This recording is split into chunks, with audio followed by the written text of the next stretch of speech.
Hello, welcome back. This is a game called Push.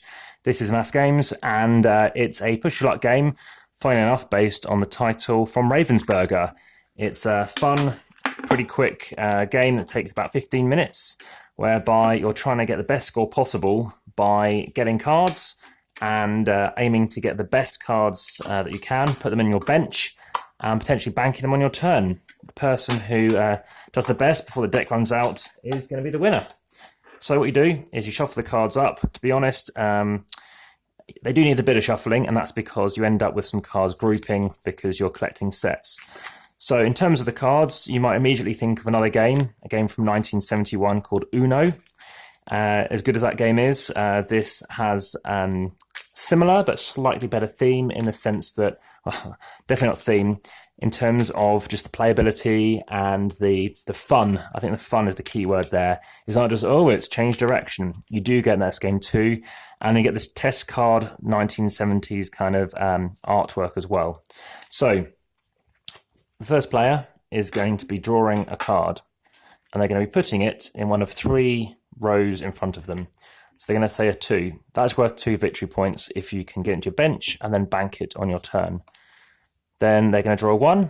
They're going to put it in this pile as well. Let's say, draw a 2. They can't put it in this pile because there's already a 2. Now, if it's the same number or the same colour, so again, same colour, and in this case the same number, they can't.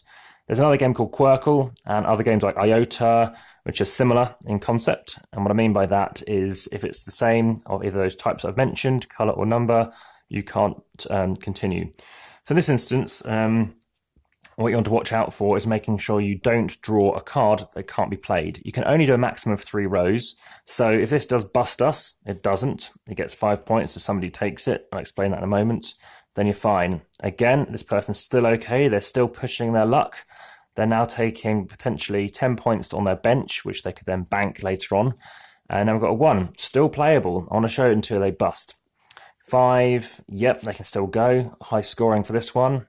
They can't go because there's a 5 here, there is a blue, and there's a blue, and there's also a 5 there.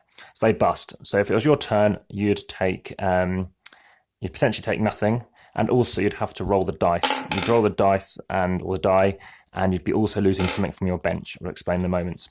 So that is how the game works. I'll show you what happens if someone is successful. So what they could do is just take a single card. So yeah, I'll take a 4. They bank it. The next player then takes 1 card.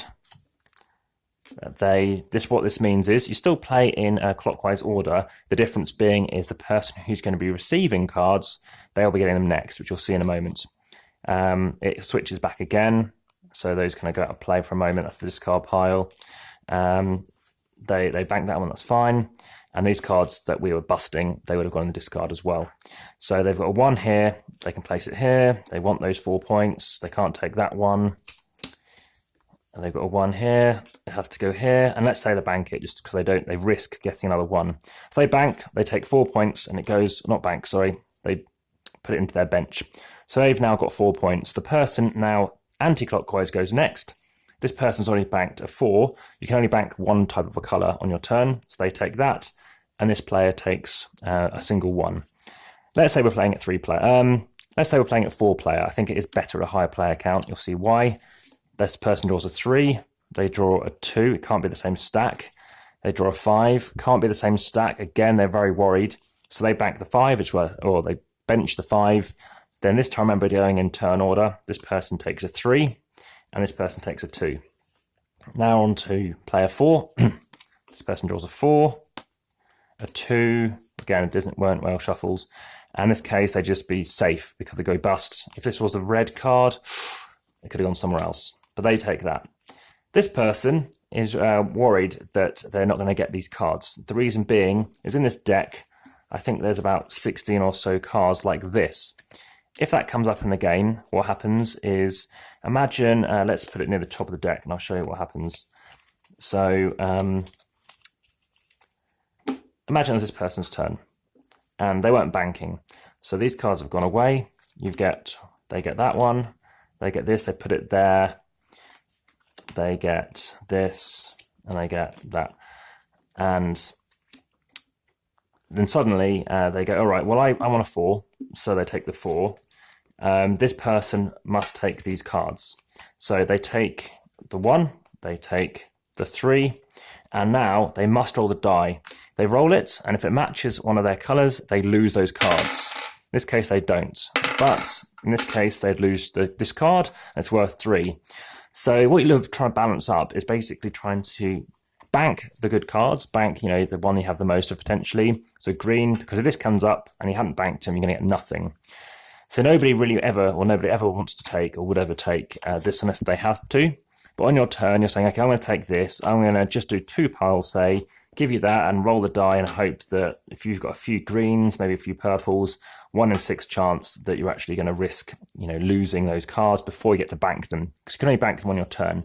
That's why it's better at a higher player count, because of this card here. You could get a few drawn in a round, and if 2 are drawn, 2 people are rolling, and that's where the real fun comes into this game. That's why I rate it an 8 out of 10. Now, the black means nothing happens, but you can play a more difficult variant. I say variant, just a bit more mean, and that means you lose everything in front of you as well. And in the 2-player game, that is basically what they kind of recommend. So in this one as well, you remove the switch cards, which make a lot of sense. You just discard them as they have no effect. So banking, I mentioned variants, very small little leaflet in English, very portable, and I'm seeing people snap up with this game. So yeah, it's a snappy game. It's 15-20 minutes or so. It's shorter than I think what Board Game Geek state. It's very enjoyable. Played it a couple of times in a row.